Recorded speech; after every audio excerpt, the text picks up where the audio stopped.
कि अगर केरल में यूं ही कन्वर्जन चलता रहा तो 20 सालों में केरल एक इस्लामिक स्टेट बन जाएगा। अब जो भी लोग फिल्म की ऑथेंटिसिटी पर बात करते हैं उन्हें मैं ये बता दूं कि इन आंकड़ों में कुछ भी गलत नहीं है। अगर केरल में हम कन्वर्जन के लव जिहाद के मामलों पर नजर डालें तो आपके पैरों के तले जमीन खिसक जाएगी। यहां मैं एक एक करके वो तमाम फैक्ट्स रखने वाला हूं जिससे शायद ऐसे लोगों को तसल्ली मिल सके जो फिल्म को फेक बताने लगे हैं, ठीक है। बाकी उनकी ओपिनियन में भी जरूर बदलाव आएगा इन चीजों को देखने के बाद। पर ओपिनियन से याद आया, प्रोबो एक ऐसा ऐप है जहां पर आप ओपिनियन देकर, यस या नो में ओपिनियन देकर खूब सारा पैसा कमा सकते हैं। कई सारे टॉपिक्स हैं जहां पर आपको सिर्फ यस या नो में ओपिनियन देना है। डिस्क्रिप्शन में प्रोबो ऐप का लिंक दिया है, इस ऐप को डाउनलोड करो। अब इस फिल्म की हम बात कर रहे हैं, द केरला स्टोरी मूवी। क्या लगता है, एक सवाल उससे भी जुड़ा वहां पर है कि क्या अपने रिलीज के पहले दिन 8 करोड़ या उससे ज्यादा की कमाई कर पाएगी फिल्म? सिर्फ यस या नो में आपको अपना ओपिनियन देना है, क्वांटिटी बढ़ा के इन्वेस्ट करना है और आप पैसे जीत सकते हो। और अगर जीते तो गूगल पे और पेटीएम वगैरह से पैसा आपको मिल भी जाएगा। इसलिए डिस्क्रिप्शन में लिंक है, उस पर क्लिक करके प्रोबो ऐप को डाउनलोड करो। फिल्म पे वापस आते हैं। देखिए, फिल्म जिस लव जिहाद और कन्वर्जन की बात करती है वो कोई हवाई मामला नहीं है। आपको बता दूं, खुद केरल हाईकोर्ट ने 9 दिसंबर 2009 में शाहीन शाह वर्सेस केरला स्टेट के सामने ये कहा था कि अलग अलग जगहों से एक साथ इतने सारे केसेस देखकर लगता है कि गैर मुस्लिम लड़कियों को टारगेट किया जा रहा है। राज्य में लव जिहाद या रोमिया जिहाद जैसा कुछ चल रहा है। खुद केरल एसटीएफ ने 5000 ऐसे मामलों का जिक्र किया है जिसमें प्यार के नाम पर हिंदू या क्रिश्चियन लड़कियों को कन्वर्ट किया गया। खुद केरल के मुख्यमंत्री ओमान चंडी ने केरल विधानसभा में एक रिपोर्ट पेश करते हुए बताया था कि 2006 से 2012 तक केरल में 7713 ऐसे मामले बताए गए जिसमें केरल के नागरिक इस्लाम में कन्वर्ट हुए। कन्वर्ट होने वालों में ज्यादातर लड़कियां और महिलाएं थी जिन्हें शादी की वजह से इस्लाम कबूल करना पड़ा। 2021 में केरल के प्रमुख कैथोलिक बिशप ने कहा कि अगर कोई इंसान कहता है कि केरल में लव जिहाद जैसी कोई चीज नहीं है तो वो सच्चाई से मुंह मोड़ रहा है। बिशप ने यह बताया था कि किस तरह केरल में लव जिहाद और नारकोटिक जिहाद के नाम पर गैर मुस्लिम युवाओं को टारगेट किया जा रहा है। इससे पहले 2015 में केरल की कैथोलिक बिशप काउंसिल के मुखपत्र में छपी एक रिपोर्ट में बताया गया कि किस तरह 2005 से 2012 के बीच 4000 क्रिश्चियन लड़कियों को कन्वर्ट किया गया। और तो और केरल में मौजूद दुनिया की दूसरी सबसे बड़ी सिरो मालाबार चर्च, जी हाँ, दुनिया की दूसरी सबसे बड़ी कैथोलिक चर्च ने क्रिश्चियन लड़कियों के कन्वर्जन पर अपनी चिंता भी जताई। और ऐसा नहीं है कि ये सिर्फ केरल, मैंगलोर या भारत में ही हो रहा है। कुछ दिन पहले इंग्लैंड की होम मिनिस्टर ने भी प्यार के नाम पर लड़कियों को कन्वर्ट करने के पैटर्न पर चिंता जाहिर की। उन्होंने तब कहा था कि इंग्लैंड में पाकिस्तान मूल के बहुत सारे लड़के ये काम कर रहे हैं। पहले ये सारे फैक्ट्स इसलिए रखे हैं ताकि आप ये जान सकें कि अगर केरला स्टोरी लव जिहाद, झूठे प्यार के नाम पर कन्वर्जन की बात करती है तो ये कोई हवाई बात नहीं है। अगर केरल कम्युनिस्ट पार्टी के सीएम कहते हैं कि केरल 20 सालों में इस्लामिक स्टेट बन सकता है तो आप इसे कैसे इग्नोर कर सकते हैं? अगर केरल की एसटीएफ लव जिहाद जैसे हजारों मामलों की बात करती है तो आप उसे कैसे नजरअंदाज कर सकते हैं? अगर केरल बिशप, वहां की सबसे बड़ी चर्च, ईसाई धर्म के मुखपत्र अगर लव जिहाद और कन्वर्जन पर डर जताते हैं तो आप इसे खारिज कैसे कर सकते हैं? आप इसे हवाई कैसे बता सकते हैं? और बड़ी बात यह है कि केरल के सीएम से लेकर वहां की चर्च तक ये ऐसे लोग हैं जिन्हें चाहकर भी आप बीजेपी या संघ का नहीं बता सकते हैं। और हकीकत तो यह है कि केरल आज भी ऐसा स्टेट है जहां घुसना बीजेपी के लिए सबसे मुश्किल है। इसलिए फिल्म अगर हिंदू या क्रिश्चियन लड़कियों को लव जिहाद के नाम पर फंसाने की बात करती है तो उसे किसी की साजिश बताकर खारिज मत करिए। उस सच को जानिए, उस हकीकत को समझिए, खुद को उसके लिए तैयार कीजिए। अब अगर कोई ये कहता है कि ये फिल्म तो भड़काती है या किसी एक धर्म को गलत तरीके से दिखाती है तो उस पर तो भैया मैं बस इतना ही कहूंगा कि बतौर आर्टिस्ट आपकी पहली और आखिरी रिस्पॉन्सिबिलिटी सच दिखाने को लेकर होती है। अगर उस सच को देखकर कोई हर्ट हो रहा है तो उसमें सच दिखाने वाले की कोई गलती है क्या? आप बताइए। सच दिखाने वाला ये सोचकर सच को थोड़ा हल्का करके तो नहीं दिखाएगा ना कि गोरखपुर में बैठा किसी आदमी को वो सच देखकर बुरा ना लग जाए। उससे भी बड़ी बात, आपको तो ये सच देखकर अगर बुरा लग रहा है तो एक बार जरा सोचिए उन लोगों के बारे में जिनके साथ ये सब बुरा हुआ है। अगर आपको किसी के साथ बुरा होने की परवाह नहीं है लेकिन अपने बुरा लगने की परवाह ज्यादा है तो आप किस तरह के इंसान है वो आप खुद ही सोचिए। फिल्म के सीन में लव जिहाद में धोखा खाई लड़की अपने फादर से ये पूछती है कि पापा, आपने हमें कभी हमारे कल्चर के बारे में नहीं बताया। मुझे लगता है ये सवाल इस पूरी फिल्म का सार है, इस पूरी फिल्म की सीख है। आज आप अपने बच्चों को खुश करने के लिए आप बताइए एक से एक महंगे स्कूलों में उन्हें डालते हैं, दुनिया की हर खुशी देते हैं, पैसा देते हैं ताकि वो खुश रहें। मगर क्या कभी ये सोचा है कि आपने कभी उन्हें बिठाकर अपने पास ये बताया कि बच्चे तुम क्या हो, जिस धर्म में तुम पैदा हुए हो वो धर्म क्या है, उसकी ताकत क्या है, क्यों उसे दुनिया का सबसे पुराना धर्म कहा जाता है? मैं ये नहीं कहता कि कुछ रिलीजन की तरह आप सिर्फ ये दिखाओ कि नहीं हमारा ही धर्म सबसे महान है, मगर आपका धर्म क्या है, उसकी क्या खासियत है, उसकी क्या हिस्ट्री है, हिंदू होकर जो आप मानते हैं वो क्या मानते हैं, वो सब उन्हें बताना चाहिए, नहीं बताना चाहिए? अगर आप बिना आध्यात्मिक तैयारी के, धार्मिक शिक्षा के बच्चों को बड़ा करेंगे तो वही होगा जो इस फिल्म में इन 3 लड़कियों के साथ हुआ। फिर कोई भी धोखेबाज आपसे आपके धर्म के बारे में सवाल करेगा, ये बताने की कोशिश करेगा कि आपका धर्म तो कमजोर है और आप उसे काउंटर नहीं कर पाओगे। मैं फिर ये कहता हूं कि आपको अपने लॉजिक से, अपने तर्कों से किसी और के धर्म को नीचा नहीं बताना है, लेकिन अपने धर्म की इतनी समझ तो पैदा करनी चाहिए ना, ताकि कोई आपके धर्म को नीचा ना बता पाए। और एक बार आपकी और आपके बच्चों की वो तैयारी होगी तो कोई भी उन्हें प्यार के नाम पर, अपनी रिलीजियस सुपीरियरिटी के नाम पर मूर्ख नहीं बना पाएगा। मेरे लिए फिल्म का सबसे बड़ा मैसेज यही है कि खुद को और अपने बच्चों को अपने धर्म की शिक्षा जरूर दीजिए, उसे उसकी इंपॉर्टेंस और उसकी अच्छाइयां जरूर बताइए। वापस फिल्म पर लौटूं तो प्रोड्यूसर डायरेक्टर को अच्छे से पता था कि कुछ लोग इस फिल्म में दिखाई कहानी की ऑथेंटिसिटी पर सवाल खड़े करेंगे, इस पूरी की पूरी समस्या को ही वो खारिज करने की कोशिश करेंगे। इसलिए फिल्म के आखिर में उन्होंने उन लोगों के बयान सुनाए हैं जिनकी जिंदगी पर यह फिल्म बनी है, ताकि कुछ लोगों को यह ना लगे कि डायरेक्टर ने हवाई बात कर दी। और फिल्म के एंड में ही आपको ये देखकर बहुत बुरा भी लगता है कि जिन बच्चियों के साथ ये गलत काम हुआ, उनके गुनहगार आज भी खुलेआम घूम रहे हैं। एक लड़का जो फिल्म में लड़की को धोखे से प्रेग्नेंट कर देता है, उसका असली किरदार, मतलब जो रियल लाइफ में वो लड़का है, वो अब भी केरल में पिज्जा शॉप चला रहा है। अच्छा, कुछ लोग ये भी शिकायत कर रहे हैं कि अरे फिल्म के टीजर में ये कैसे कह दिया कि 30,000 लड़कियों को बरगलाया गया है, उन्हें धोखा दिया गया है। तो ऐसे लोगों को मुझे सिर्फ इतना ही कहना है कि भैया, जिस गुनहगार लड़के की जिंदगी पर फिल्म बन गई, जिसका गुनाह इतना बड़ा था कि पर्दे पर वो आ गया, जिसकी लाइफ पर फिल्म वालों ने घंटों की रिसर्च कर ली, और जब वो लड़का केरल में खुलेआम घूम सकता है तो बाकी हजारों लड़कियों की तो कौन ही सुनेगा। और जब उनकी सुनेगा ही नहीं और उनकी कहीं FIR दर्ज नहीं होगी तो असल आंकड़ा सामने कैसे आएगा। फिर भी जिन लोगों को सबूत चाहिए तो एक छोटा सा काम करो, YouTube पर केरला स्टोरी पर बने किसी भी वीडियो पर चले जाइए और देखिएगा वहां टॉप कमेंट किसका है। आपको हर टॉप कमेंट में यही लिखा मिलेगा कि yes, I am a Keralite and I can say it is a true story. हाँ, मैं केरल का रहने वाला हूं और मैं कह सकता हूं कि ये एक सच्ची कहानी पर बनी है। पूरा YouTube इन कमेंट से भरा पड़ा हुआ है। इसके बावजूद अगर आपको लगता है कि केरल के 3 मुख्यमंत्री झूठे हैं, केरल हाईकोर्ट झूठी है, केरल STF झूठी है, जिन 3 लड़कियों पर फिल्म बनी है वो झूठी हैं और सिर्फ आप ही सच्चे हैं, तो मैं तो यही कहूंगा कि चूहे के सामने अगर बिल्ली आ जाए और चूहा आंख बंद कर लेना तो उससे बिल्ली चली नहीं जाती, वो उसे खा जाती है। इससे पहले कि ये कड़वी हकीकत आपको खाए, चूहे की तरह आप भी आंखें खोलिए और हकीकत का सामना करिए। और एंड में बस यही कहना चाहूंगा कि आपको ये सच्ची कहानी जरूर देखनी चाहिए। खुद भी देखिए, अपने परिवार को भी दिखाइए। एक बार फिल्म देखेंगे तो खुद ब खुद समझ जाएंगे कि आप क्या नहीं कर रहे जो आपको करना चाहिए। वही बात फिल्म में लड़की अपने पिता से कहती है कि पापा, आपने कभी हमें अपने कल्चर के बारे में क्यों नहीं बताया। देखिए और समझिए कि आपको क्या करना है और आप क्या नहीं कर रहे हो। बाकी इस वीडियो में इतना ही। जाने से पहले एक बार फिर से बता दूं, फिल्म को देखने के बाद आपका जो भी ओपिनियन हो उसे कमेंट सेक्शन में शेयर करिएगा। दोस्तों, बड़ी फिल्में 2 तरह की होती हैं। एक बड़ी फिल्म वो होती है जिसकी स्टार कास्ट बड़ी होती है, जिसका बैनर बड़ा होता है और जिसका बजट बड़ा होता है, और दूसरी बड़ी फिल्म वो होती है जिसका सब्जेक्ट बड़ा होता है और सिर्फ अपने सब्जेक्ट की वजह से वो फिल्में बड़े बजट की और बड़े स्टार्स की तमाम फिल्मों से भी बड़ी हो जाती है। और ये कहने में मुझे कोई हर्ज नहीं है कि द केरला स्टोरी एक ऐसी ही बड़ी फिल्म है। इस फिल्म को हमने देखा और पूरे भरोसे के साथ ये कह सकते हैं कि ये फिल्म पूरे देश में इमोशंस का सैलाब लाने वाली है। ये एक ऐसी चर्चा शुरू करने वाली है जिसकी हमने आज तक जरूरत ही नहीं समझी। एक ऐसी फिल्म जो हमारे दिल और दिमाग को झकझोर कर रख देगी। तो क्या कहती है ये फिल्म और क्यों है ये इतनी खास, आज के फनतंत्र में हम उसी पर विस्तार से बात करेंगे, अपना ओपिनियन देंगे। और ओपिनियन से याद आया, अगर आपको भी ओपिनियन देकर प्रॉफिट कमाना है तो वीडियो पूरी जरूर देखिएगा। जब से केरला स्टोरी का ट्रेलर रिलीज हुआ है तब से इस फिल्म को लेकर लगातार हंगामा मचा हुआ है। कुछ लोगों का कहना था कि कश्मीर फाइल्स की तरह ये फिल्म भी एक ऐसा काला सच सामने लाएगी जिसके बारे में बहुत कम लोग जानते हैं। वहीं ऐसे लोग भी थे जिनका मानना था कि ये एक प्रोपेगेंडा फिल्म है।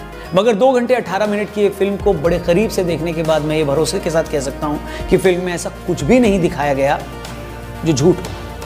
फिल्म केरल की 3 ऐसी लड़कियों की कहानी है जो अलग अलग शहरों से नर्सिंग का कोर्स करने आती हैं। वहां उनके हॉस्टल में मुस्लिम लड़की उन्हें एक मिलती है। इसके बाद फिल्म में सिलसिलेवार तरीके से दिखाया गया है कि कैसे वो लड़की मजहब के नाम पर इनका ब्रेन वॉश करती है। इन्हें बताती है कि तुम्हारा भगवान कमजोर है और वो खुद अपनी रक्षा नहीं कर सकता, सिर्फ इन्हीं का भगवान हम सबको बचा सकता है।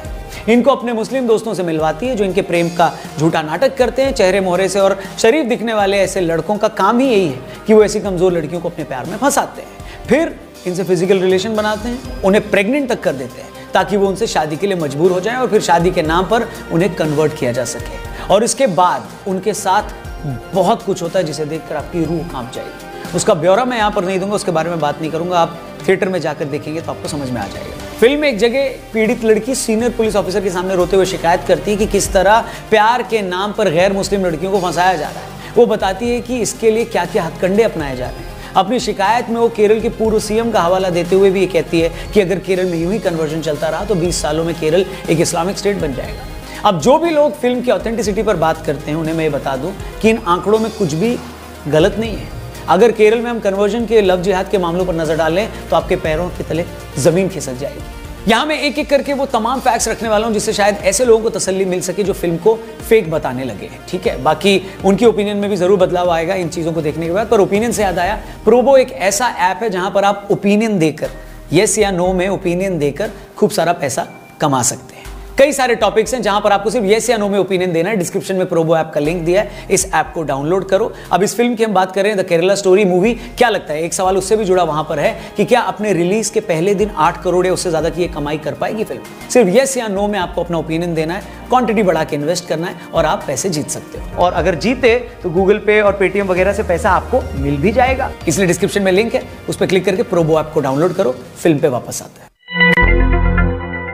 देखिए, फिल्म जिस लव जिहाद और कन्वर्जन की बात करती है वो कोई हवाई मामला नहीं है। आपको बता दूं, खुद केरल हाईकोर्ट ने 9 दिसंबर 2009 में शाहीन शाह वर्सेस केरला स्टेट के सामने ये कहा था कि अलग अलग जगहों से एक साथ इतने सारे केसेस देखकर लगता है कि गैर मुस्लिम लड़कियों को टारगेट किया जा रहा है। राज्य में लव जिहाद या रोमिया जिहाद जैसा कुछ चल रहा है।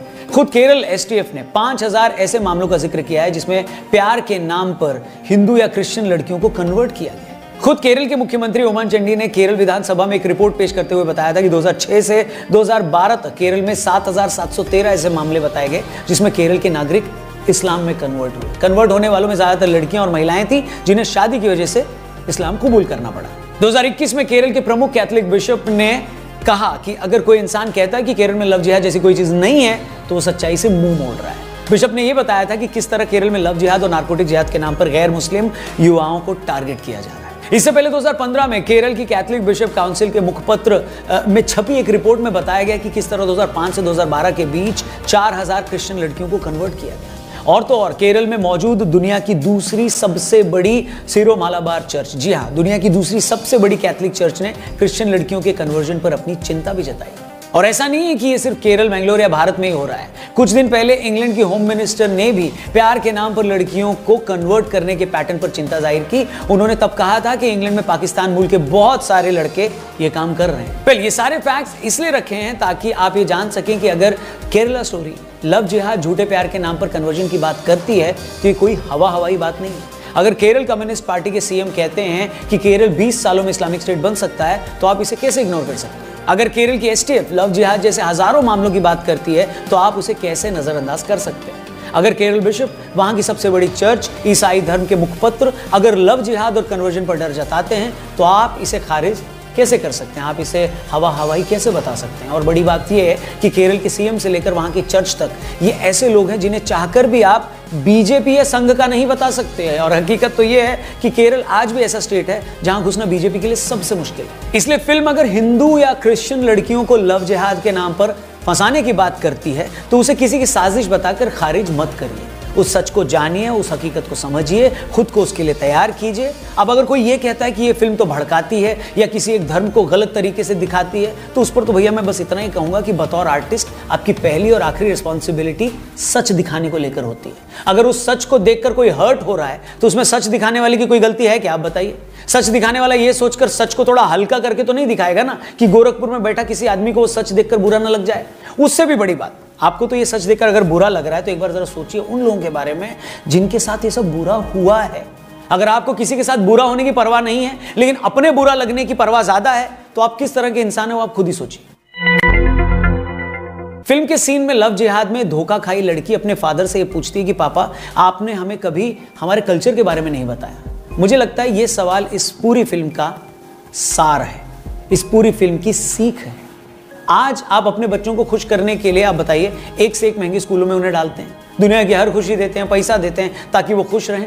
मगर क्या कभी ये सोचा है कि आपने कभी उन्हें बिठाकर अपने पास ये बताया कि बच्चे तुम क्या हो, जिस धर्म में तुम पैदा हुए हो वो धर्म क्या है, उसकी ताकत क्या है, क्यों उसे दुनिया का सबसे पुराना धर्म कहा जाता है? मैं ये नहीं कहता कि कुछ रिलीजन की तरह आप सिर्फ ये दिखाओ कि नहीं हमारा ही धर्म सबसे महान है, मगर आपका धर्म क्या है, उसकी क्या खासियत है, उसकी क्या हिस्ट्री है, हिंदू होकर जो आप मानते हैं वो क्या मानते हैं, वो सब उन्हें बताना चाहिए, नहीं बताना चाहिए? अगर आप बिना आध्यात्मिक तैयारी के, धार्मिक शिक्षा के बच्चों को बड़ा करेंगे तो वही होगा जो इस फिल्म में इन 3 लड़कियों के साथ हुआ। फिर कोई भी धोखेबाज आपसे आपके धर्म के बारे में सवाल करेगा, ये बताने की कोशिश करेगा कि आपका धर्म तो कमजोर है और आप उसे काउंटर नहीं कर पाओगे। मैं फिर ये कहता हूं कि आपको अपने लॉजिक से, अपने तर्कों से किसी और के धर्म को नीचा नहीं बताना है, लेकिन अपने धर्म की इतनी समझ तो पैदा करनी चाहिए ना, ताकि कोई आपके धर्म को नीचा ना बता पाए। और एक बार आपकी और आपके बच्चों की वो तैयारी होगी तो कोई भी उन्हें प्यार के नाम पर, अपनी रिलीजियस सुपीरियरिटी के नाम पर मूर्ख नहीं बना पाएगा। मेरे लिए फिल्म का सबसे बड़ा मैसेज यही है कि खुद को और अपने बच्चों को अपने धर्म की शिक्षा जरूर दीजिए, उसे उसकी इंपॉर्टेंस और उसकी अच्छाइयां जरूर बताइए। वापस फिल्म पर लौटूं तो प्रोड्यूसर डायरेक्टर को अच्छे से पता था कि कुछ लोग इस फिल्म में दिखाई कहानी की ऑथेंटिसिटी पर सवाल खड़े करेंगे। इस पूरी की पूरी समस्या को ही वो खारिज करने की कोशिश करेंगे, इसलिए फिल्म के आखिर में उन्होंने उन लोगों के बयान सुनाए हैं जिनकी जिंदगी पर यह फिल्म बनी है, ताकि कुछ लोगों को यह ना लगे कि डायरेक्टर ने हवा हवाई बात कर दी। और फिल्म के एंड में ही आपको ये देखकर बहुत बुरा भी लगता है कि जिन बच्चियों के साथ ये गलत काम हुआ उनके गुनहगार आज भी खुलेआम घूम रहे हैं। एक लड़का जो फिल्म में लड़की को धोखे से प्रेग्नेंट कर देता है, उसका असली किरदार, मतलब जो रियल लाइफ में वो लड़का है, वो अब भी केरल में पिज्जा शॉप चला रहा है। अच्छा, कुछ लोग ये भी शिकायत कर रहे हैं कि अरे फिल्म के टीजर में ये कैसे कह दिया कि 30,000 लड़कियों को बरगलाया गया है, उन्हें धोखा दिया गया है। तो ऐसे लोगों को मुझे सिर्फ इतना ही कहना है कि भैया, जिस गुनहगार लड़के की जिंदगी पर फिल्म बन गई, जिसका गुनाह इतना बड़ा था कि पर्दे पर वो आ गया, जिसकी लाइफ पर फिल्म वालों ने घंटों की रिसर्च कर ली, और जब वो लड़का केरल में खुलेआम घूम सकता है तो बाकी हजारों लड़कियों की तो कौन ही सुनेगा? और जब उनकी सुनेगा ही नहीं और उनकी कहीं FIR दर्ज नहीं होगी तो असल आंकड़ा सामने कैसे आएगा? फिर भी जिन लोगों को सबूत चाहिए तो एक छोटा सा काम करो, YouTube पर केरला स्टोरी पर बने किसी भी वीडियो पर चले जाइए और देखिएगा वहां टॉप कमेंट किसका है। आपको हर टॉप कमेंट में यही लिखा मिलेगा कि yes, I am a Keralite and I can say it is a true story. हाँ, मैं केरल का रहने वाला हूं और मैं कह सकता हूं कि ये एक सच्ची कहानी पर बनी है। पूरा YouTube इन कमेंट से भरा पड़ा हुआ है। इसके बावजूद अगर आपको लगता है कि केरल के 3 मुख्यमंत्री झूठे हैं, केरल हाईकोर्ट झूठी है, केरल STF झूठी है, जिन 3 लड़कियों पर फिल्म बनी है वो झूठी हैं और सिर्फ आप ही सच्चे हैं, तो मैं तो यही कहूंगा कि चूहे के सामने अगर बिल्ली आ जाए और चूहा आंख बंद कर लेना तो उससे बिल्ली चली नहीं जाती, वो उसे खा जाती। इससे पहले कि ये कड़वी हकीकत आपको खाए, चूहे की तरह आप भी आंखें खोलिए और हकीकत का सामना करिए। और एंड में बस यही कहना चाहूंगा कि आपको ये सच्ची कहानी जरूर देखनी चाहिए। खुद भी देखिए, अपने परिवार को भी दिखाइए। एक बार फिल्म देखेंगे तो खुद ब खुद समझ जाएंगे कि आप क्या नहीं कर रहे जो आपको करना चाहिए। वही बात फिल्म में लड़की अपने पिता से कहती है कि पापा, आपने कभी हमें अपने कल्चर के बारे में क्यों नहीं बताया?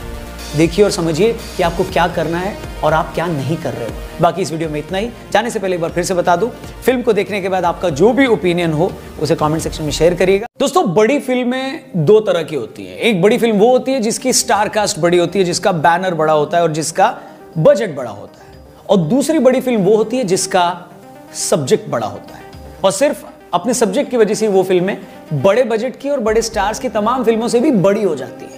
और ये कहने में मुझे कोई हर्ज नहीं है कि द केरला स्टोरी एक ऐसी ही बड़ी फिल्म है। इस फिल्म को हमने देखा और पूरे भरोसे के साथ ये कह सकते हैं कि ये फिल्म पूरे देश में इमोशंस का सैलाब लाने वाली है। ये एक ऐसी चर्चा शुरू करने वाली है जिसकी हमने आज तक जरूरत ही नहीं समझी। एक ऐसी फिल्म जो हमारे दिल और दिमाग को झकझोर कर रख दी। तो क्या कहती है ये फिल्म और क्यों है ये इतनी खास? आज के फनतंत्र में हम उसी पर विस्तार से बात करेंगे, अपना ओपिनियन देंगे। और ओपिनियन से याद आया, अगर आपको भी ओपिनियन देकर प्रॉफिट कमाना है तो वीडियो पूरी जरूर देखिएगा। जब से केरला स्टोरी का ट्रेलर रिलीज हुआ है तब से इस फिल्म को लेकर लगातार हंगामा मचा हुआ है। कुछ लोगों का कहना था कि कश्मीर फाइल्स की तरह ये फिल्म भी एक ऐसा काला सच सामने लाएगी जिसके बारे में बहुत कम लोग जानते हैं। वहीं ऐसे लोग भी थे जिनका मानना था कि ये एक प्रोपेगेंडा फिल्म है।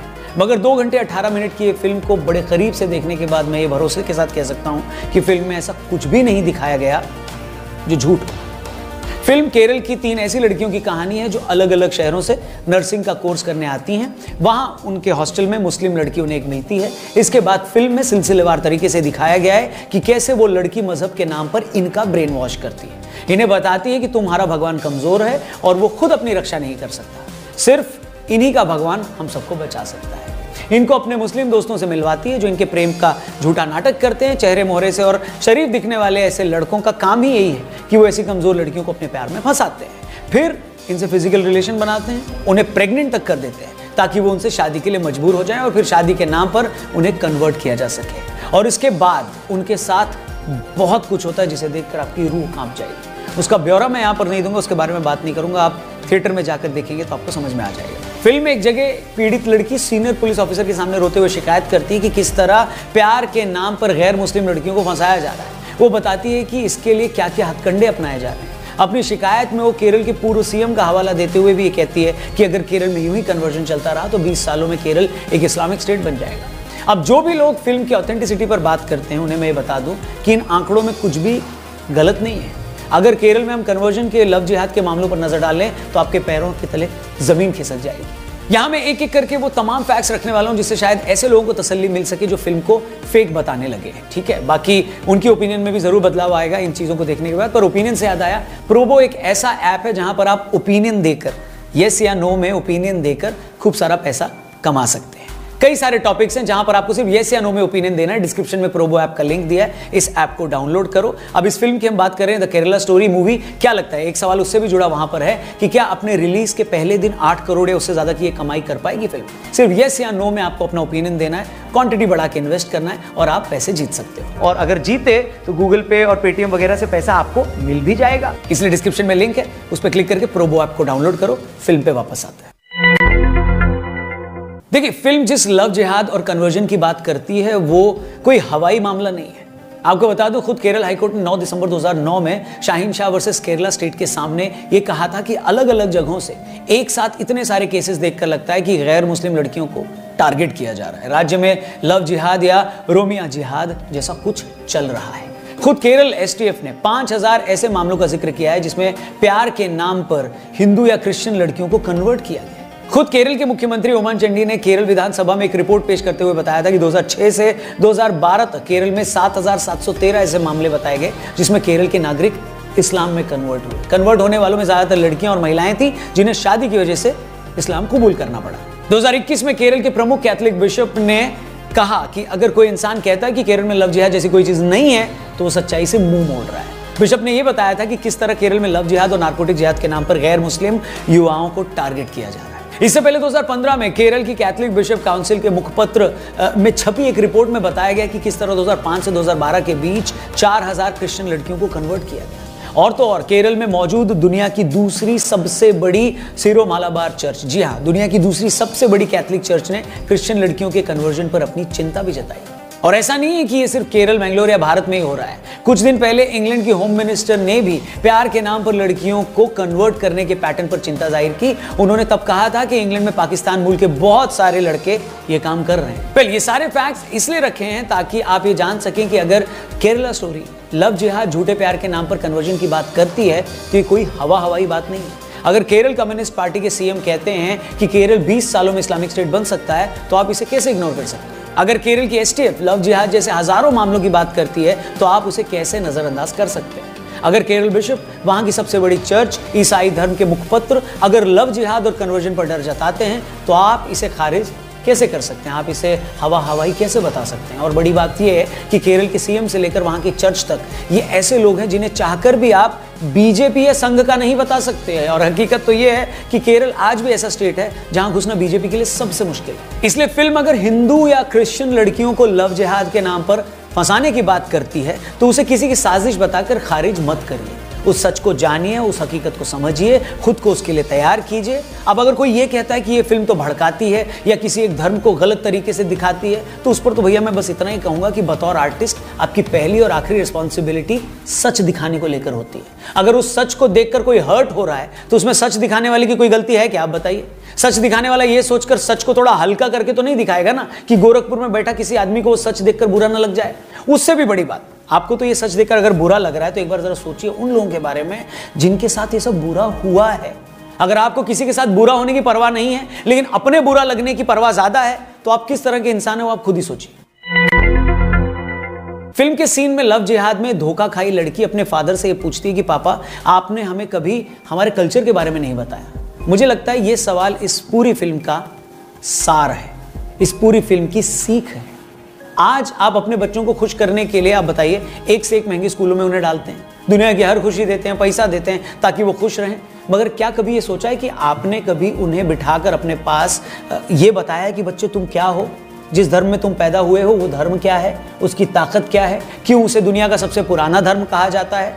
मैं ये नहीं कहता कि कुछ रिलीजन की तरह आप सिर्फ ये दिखाओ कि नहीं हमारा ही धर्म सबसे महान है, मगर आपका धर्म क्या है, उसकी क्या खासियत है, उसकी क्या हिस्ट्री है, हिंदू होकर जो आप मानते हैं वो क्या मानते हैं, वो सब उन्हें बताना चाहिए, नहीं बताना चाहिए। अगर आप बिना आध्यात्मिक तैयारी के, धार्मिक शिक्षा के बच्चों को बड़ा करेंगे तो वही होगा जो इस फिल्म में इन 3 लड़कियों के साथ हुआ। फिर कोई भी धोखेबाज आपसे आपके धर्म के बारे में सवाल करेगा, ये बताने की कोशिश करेगा कि आपका धर्म तो कमजोर है और आप उसे काउंटर नहीं कर पाओगे। मैं फिर ये कहता हूं कि आपको अपने लॉजिक से, अपने तर्कों से किसी और के धर्म को नीचा नहीं बताना है, लेकिन अपने धर्म की इतनी समझ तो पैदा करनी चाहिए ना, ताकि कोई आपके धर्म को नीचा ना बता पाए।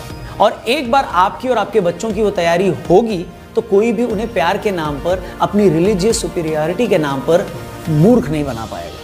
मेरे लिए फिल्म का सबसे बड़ा मैसेज यही है कि खुद को और अपने बच्चों को अपने धर्म की शिक्षा जरूर दीजिए, उसे उसकी इंपॉर्टेंस और उसकी अच्छाइयां जरूर बताइए। वापस फिल्म पर लौटूं तो प्रोड्यूसर डायरेक्टर को अच्छे से पता था कि कुछ लोग इस फिल्म में दिखाई कहानी की ऑथेंटिसिटी पर सवाल खड़े करेंगे, इस पूरी की पूरी समस्या को ही वो खारिज करने की कोशिश करेंगे। इसलिए फिल्म के आखिर में उन्होंने उन लोगों के बयान सुनाए हैं जिनकी जिंदगी पर यह फिल्म बनी है, ताकि कुछ लोगों को यह ना लगे कि डायरेक्टर ने हवा हवाई बात कर दी। और फिल्म के एंड में ही आपको ये देखकर बहुत बुरा भी लगता है कि जिन बच्चियों के साथ ये गलत काम हुआ उनके गुनहगार आज भी खुलेआम घूम रहे हैं। एक लड़का जो फिल्म में लड़की को धोखे से प्रेग्नेंट कर देता है, उसका असली किरदार, मतलब जो रियल लाइफ में वो लड़का है, वो अब भी केरल में पिज्जा शॉप चला रहा है। अच्छा, कुछ लोग ये भी शिकायत कर रहे हैं कि अरे फिल्म के टीजर में ये कैसे कह दिया कि 30,000 लड़कियों को बरगलाया गया है, उन्हें धोखा दिया गया है। तो ऐसे लोगों को मुझे सिर्फ इतना ही कहना है कि भैया, जिस गुनहगार लड़के की जिंदगी पर फिल्म बन गई, जिसका गुनाह इतना बड़ा था कि पर्दे पर वो आ गया, जिसकी लाइफ पर फिल्म वालों ने घंटों की रिसर्च कर ली, और जब वो लड़का केरल में खुलेआम घूम सकता है तो बाकी हजारों लड़कियों की तो कौन ही सुनेगा।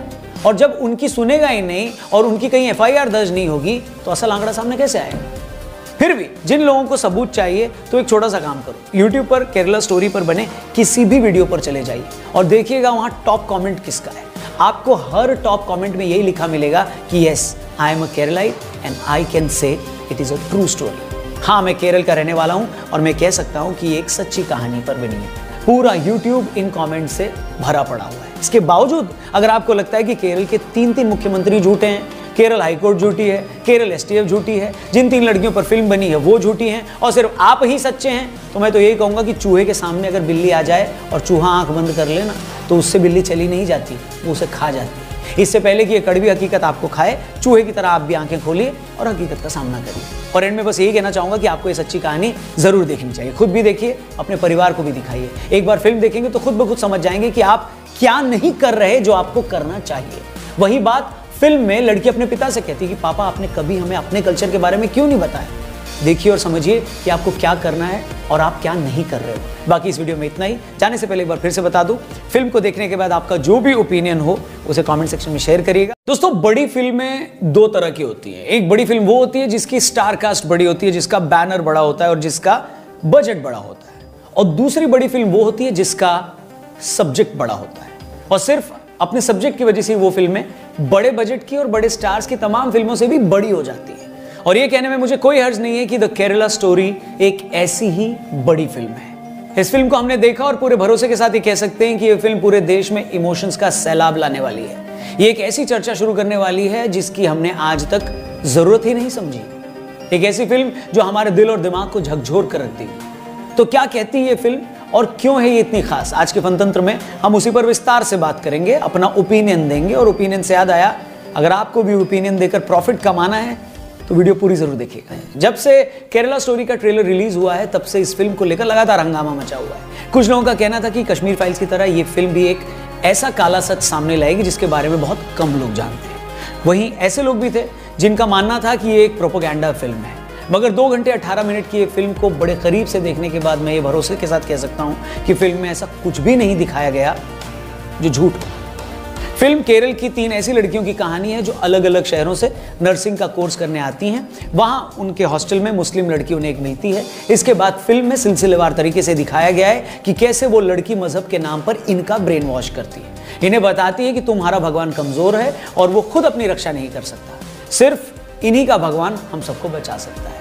इनको अपने मुस्लिम दोस्तों से मिलवाती है जो इनके प्रेम का झूठा नाटक करते हैं चेहरे मोहरे से, और शरीफ दिखने वाले ऐसे लड़कों का काम ही यही है कि वो ऐसी कमजोर लड़कियों को अपने प्यार में फंसाते हैं, फिर इनसे फिजिकल रिलेशन बनाते हैं, उन्हें प्रेग्नेंट तक कर देते हैं ताकि वो उनसे शादी के लिए मजबूर हो जाए और फिर शादी के नाम पर उन्हें कन्वर्ट किया जा सके। और इसके बाद उनके साथ बहुत कुछ होता है जिसे देखकर आपकी रूह कांप जाएगी। उसका ब्यौरा मैं यहां पर नहीं दूंगा, उसके बारे में बात नहीं करूंगा, आप थिएटर में जाकर देखेंगे तो आपको समझ में आ जाएगा। फिल्म में एक जगह पीड़ित लड़की सीनियर पुलिस ऑफिसर के सामने रोते हुए शिकायत करती है कि किस तरह प्यार के नाम पर गैर मुस्लिम लड़कियों को फंसाया जा रहा है। वो बताती है कि इसके लिए क्या क्या हथकंडे अपनाए जा रहे हैं। अपनी शिकायत में वो केरल के पूर्व सीएम